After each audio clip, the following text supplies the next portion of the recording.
saya katakan, bagaimana dulu Nabi pernah mengeluarkan hadis yang sangat terkenal dan hampir semua kita hafal. Ketika suatu saat ada seorang bangsawan Madinah, namanya Bani Mahzum, itu aristokrat hebat di Madinah, kaya raya, berwibawa, berpengaruh. Bani Mahzum itu punya anak perempuan cantik, tapi terserang penyakit, mengidap penyakit kleptomania, suka mencuri. Meskipun punya apa, dia kalau ada misalnya handphone jatuh gitu jelek, dicuri. Ada apa di situ, pulpennya orang dicuri, karena penyakit aja, bukan butuh. Ada orang punya penyakit gitu, sehingga suatu saat ketangkap mencuri. Lalu Bani Mahzum tuh datang kepada Nabi melalui putra angkat Nabi, namanya Yazid. Lalu tolong bilang ke Nabi, jangan dihukum nih anak saya, karena saya orang terkenal, malu. Apapun yang dia curi saya ganti, berapapun minta gantinya, asal jangan dihukum. Karena kalau anak saya yang kaya raya seperti ini, aristokrat pula, bangsawan terkenal secara umum, kalau anak saya dihukum, saya malu. Oleh sebab itu, tolong jangan dihukum, saya akan ganti berapapun dan bayar berapapun, asal mau, kata Bani Mahzum. Tapi Nabi Muhammad mengatakan gini, bilangnya ke Bani Mahzum, hancurnya bangsa-bangsa besar di masa lalu itu, karena ada orang kayak Bani Mahzum ini.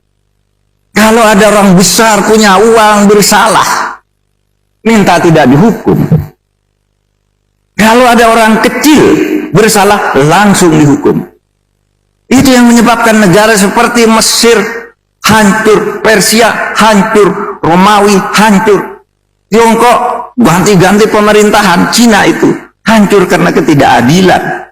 Setiap ada dinasti, hancurnya setiap dinasti itu karena ketidakadilan, katanya.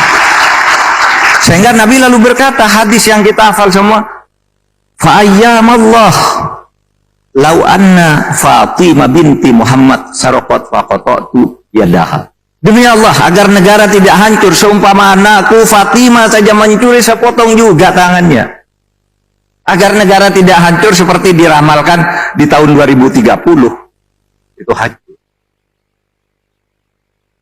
Ini yang harus kita jaga, saudara. Ini yang harus kita jaga.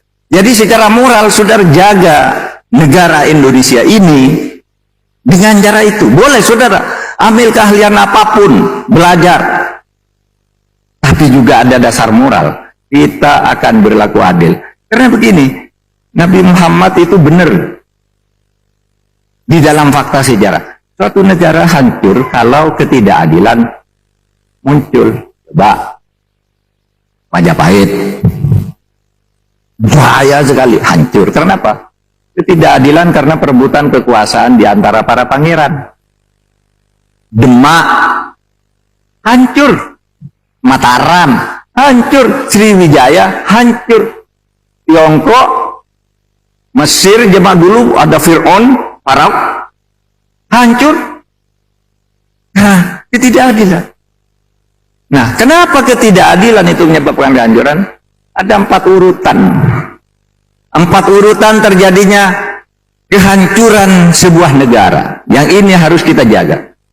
1, manakala di negara itu terjadi disorientasi, menyimpang dari tujuannya, menyimpang dari ideologinya. Menyimpang dari ideologi mengatakan kita harus berlaku adil, kok tidak berlaku adil.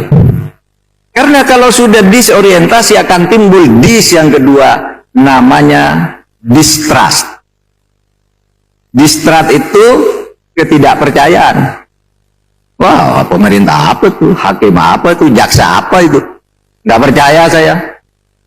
Saudara, kalau sudah disorientasi lalu terjadi distrust, akan muncul yang ketiga, namanya disobedience. Disobedience, pembangkangan. Pembangkangan itu melawan keputusan pemerintah. Ya, tadi di sini nih, lewat sini nih, saya duduk nampak Pak Janet Duduk sama ajudan tuh ada demo di sini. Tolak eksekusi putusan pengadilan. Ada demo dekat sini nih. Itu contoh disobedience.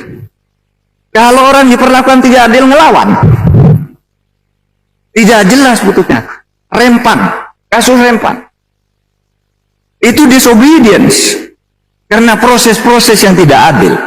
Nah saudara, kalau disobedience ini dibiarkan terus, tidak saudara perbaiki, akan terjadi disintegrasi sehingga bisa saja 2030 Indonesia itu sudah tidak ada. Di sebab itu ini tugas saudara pertama.